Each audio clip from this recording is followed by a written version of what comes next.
I can't do anything before I drink my coffee.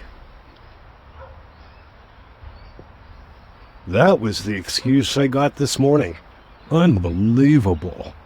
I can't do anything before I drink my coffee. All right, so I told her, stay stuck, have a great day, see ya. Because my name is Mr. 2020, and you are listening to the Power of Imagination podcast, where we explore one thing and one thing only, the power of vision. That's why my name is what it is.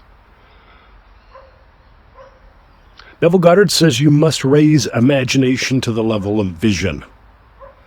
And most people imagine inner arguments. By the way, I was married to a chick once. God, I love using words that could offend people. I was married to this chick who lived by that as well. I can't do anything until I've had my coffee. I'm not talking a sip, I'm talking 4 cups. After 4 cups, then she was argumentative. Yeah, she was able to be argumentative. And I noticed, it only took me a few years, she was argumentative before she drank the coffee.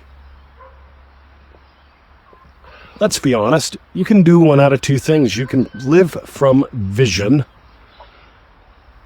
You know, they say a picture is worth 1,000 words. I notice vision will stun you into silence. It will change your entire life. Let's call that an aha moment, an epiphany, something that rocks your world. But I digress. Because some people, they imagine in a way that has them having inner arguments all the time, everywhere, with everyone. You know people like that. They can't agree to disagree. They can definitely disagree about disagreeing all day long. And then they'll make you wrong that you disagree with them. Fascinating to me. Not much fun for them or anyone around them, from what I can tell. But here's the deal. You know what I asked her to do? Imagine one thing having gone your way that's on your schedule today. In other words, I gave her the most watered-down version of Joseph Goddard to the max that I possibly could. I just wanted her to imagine one thing from today already having gone her way. This can't be all that hard. It ain't all that hard. Neville Goddard says that you move, that you change states in the twinkle of an eye. But I'm telling you, you can't do that as long as you're living from stories. Neville Goddard says you're the power and the operant power. But I again seem to digress.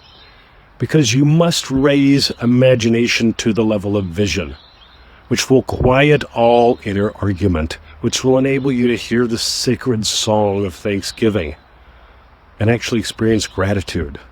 Because you understand you are how God has the adventure of a lifetime. You are God having the adventure of a lifetime. And even more importantly, I want you to think about this. As long as you reject your divinity, you cannot accept your wish in its fullness.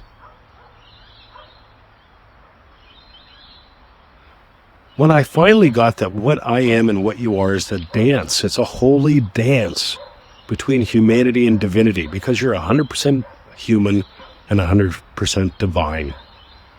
And when you can accept and enjoy both parts of you, whenever you stop denying your divinity, your humanity can enjoy your wishes in their fullness.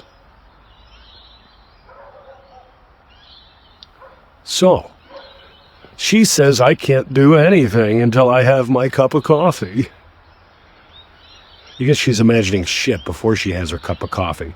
And she's imagining being able to do something after she has a cup of coffee. In other words, she's doing what I'm teaching her to do, but she's using it as a limitation instead of a lovely imaginal act. Before she gets out of bed, while her head's on her pillow, she's imagining, I can't until, I can't because. And that's what she's getting every single day. And I invite her to one thing, josephgoddardtothemax.com. I'm inviting you to it now because I gave you the shortest version I can. Nail one thing before you get out of bed while your head is on the pillow of possibility. Think about it. There's a reason why I teach it this way, right? If when your pillow is on your head or the other way around, and you choose to imagine yummy, at some point that gets anchored in. Your pillow hits your head or your head hits your pillow, and you're imagining yummy on autopilot. Some people say, well, I just imagine having a good day while I eat my breakfast. Yeah, because I can't do anything until I have had 4 cups of coffee. Do you see my point, Mr. 2020? Wouldn't you agree my way works as good as yours? Have a lovely day. Let's imagine up something yummy right now as we go into the silence.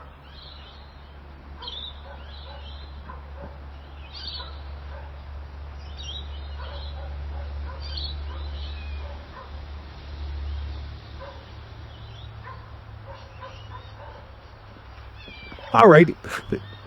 Welcome to another exciting episode of Neville Goddard Trivia. You want to know what Neville did after his lectures? Almost every single time he said, and now let us go into the silence. And he didn't let you stay there for 4 years. Right? After about a minute, he'd say, all right, any questions? Hoo-ha. Well, I say hoo-ha. I don't think he did. But Neville would say, right, any questions? After about a minute. And here's why. Neville didn't teach to take 40 minutes and meditate to brainwave music while sitting on a painting of a sigil, chanting affirmations to get in the mood with your musics. He taught move. You can move in the twinkle of an eye if you're living from states, but not if you are subject to stories. So are you, Your Excellency?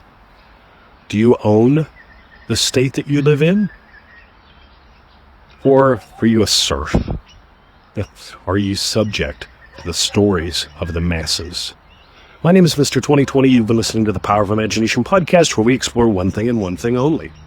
The wonderful power of the human imagination. In other words, the power of vision. Neville says imagination must be raised to the point of vision. I agree. I agree to the point where I changed my name 18 years ago to the number of perfect vision. How cool is that? Dive deeper, soar higher, and get yourself Joseph Goddard to the max.com. You can save $20 today. Or, yeah, you could have an excuse, make an argument, have a great day. See ya.